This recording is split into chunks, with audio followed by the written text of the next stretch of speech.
All right, guys. So in this one, we're going to go over how you can take your color palette and apply it to Figma or whatever tool you're using as a color style. Now, the different tools call them different things, but it's essentially the same thing. I highly recommend you watch how all of this is done. It will help you immensely with text styles, grid styles, as well as components. The way you organize things in Figma, it's all very compatible and universal as far as the naming conventions. I'll stop yammering. We'll just get into it and I'll show you guys what I'm talking about. So let me share what we're doing here.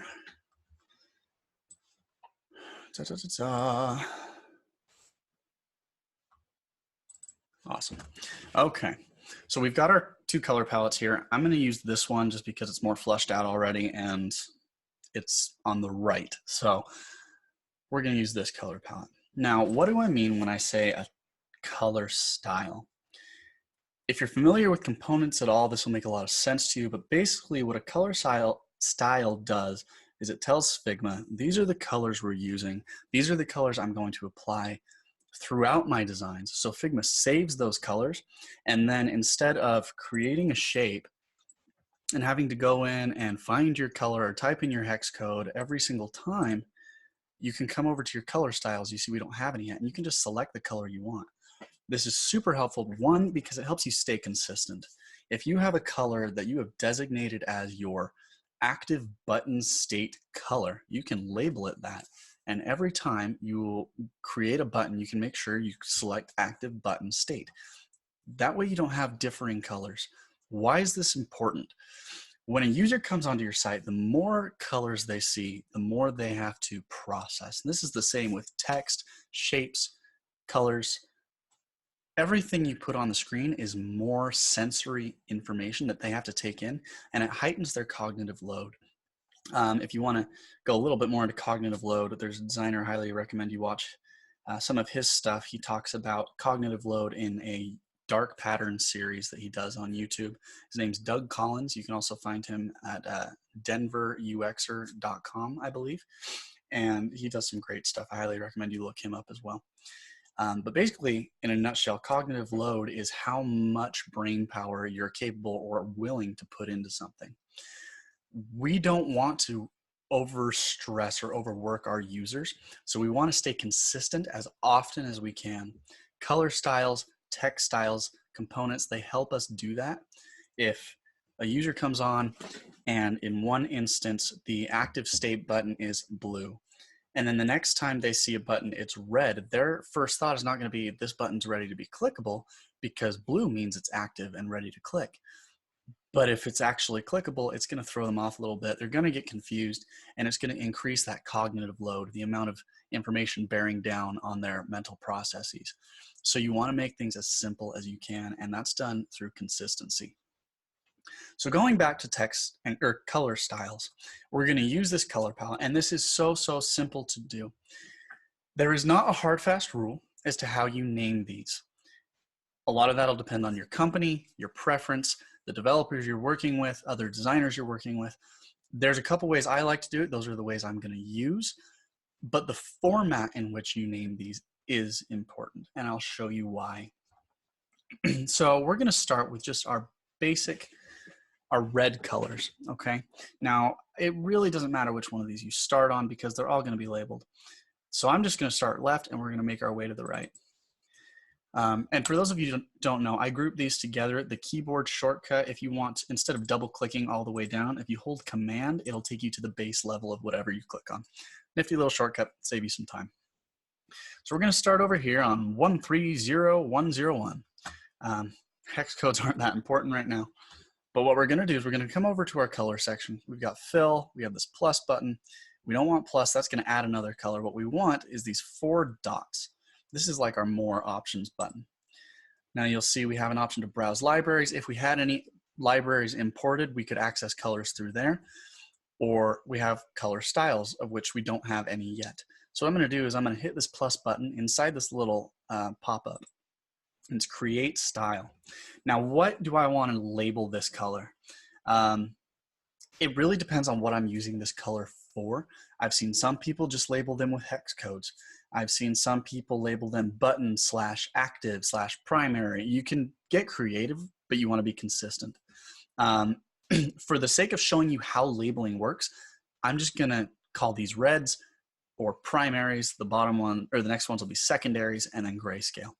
So first thing I'm going to do, I'm going to write primary. In Figma, the way it parses your sections is with a slash. So what I mean by that is if I just write primary dark or darkest, then it doesn't know how to group those. But if I do this and I say primary / let's say, let's just, for argument's sake, I could go through and find labels for each of these, but we're just going to call this primary 1. No, yeah, we'll do primary 1. What this is saying is it's going to create a group of primaries, and then the subhead for this particular color is 1. If I wanted, I could add another slash and make a new group and keep going, but I don't want to overcomplicate it. So I'm just going to stay on primary /1. I'm going to create. If you look over in our color styles now, we have, move my face, we have our local styles, which means it's in this file, and we have primary /1. That doesn't show us grouping yet, Jacob. Well, we will in a second. Let's come to our second one here, and we're going to add this the same way. And if you look here, it says primary, and then it's got that color. I'm going to call this one primary /2. What that did is it put them in the same group. Now I can go through each of these, and I'm going to label them really quickly just so we can see what happens when we create a new group, if you can't guess already.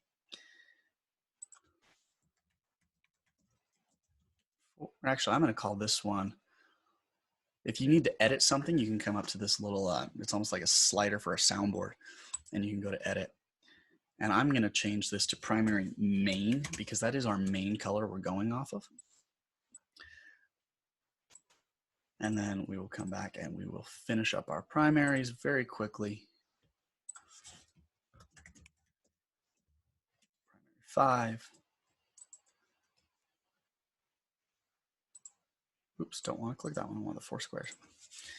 Primary 6. And lastly, primary 7. Why are we watching you label all this stuff, Jacob? That's boring. I want to demonstrate how this grouping works. So thank you for being patient, bearing with me. I'm going to come down to my secondaries now. Now this is going to be a different group, right? So I'm going to label these secondary 1. Now if you look over here, it's put it in its own section. When you select a color, it will bring up that color. But as it sits now, they're just in their own little group. If you're on your main view and it shows all your local styles, you can see each of their names and you can select them that way. But I don't really care about that right now. I just want to get them into their groups so I can see what exactly I'm selecting from. So I'm going to go through these ones again. Secondary 2, don't forget that slash. I'm going to pause so you guys don't have to watch me do this, and then I'll be back in just 1 second. Okay, so I've gone through and I've labeled all these. You can see they've all got their proper names here. If I go in and I make a shape, here's how this is effective. Instead of selecting the hex code or picking a color, trying to match using the eyedropper, all I have to do is click on those 4 dots, and now I have all of my options laid out for me. And they're even in the same order that I made my color palette, so I don't have to guess. If you hover over them, it'll tell you exactly what their name is. This is super, super helpful because now all I have to do is select one, and boom, I've got my color. If I've got 40 buttons all over my screen, I just have to select all of them, and you can do that, by the way. You can do more than one at a time, which is where this gets super awesome. I can select all of these buttons that are poorly spaced and hard to look at and make them the same color. Consistency, right? We don't want to increase that cognitive load, so now we can be incredibly consistent. So that's how we make color styles in Figma. And it's the same Slightly different process in Sketch and XD, but it's very, very similar. In the next video, we're going to shift gears a little bit. We're going to talk about typography, making a type scale. We're going to do a basic one, and then we'll do an advanced one as well. For the sake of developer handoffs, I like the more advanced option, but we're going to start simply so you guys get a grasp of what we're doing. We're getting there. We're starting to collect assets. We have our color palette. We're jumping into typography. We're getting a design system built. Okay, so join me for the next video and we'll hop into typography.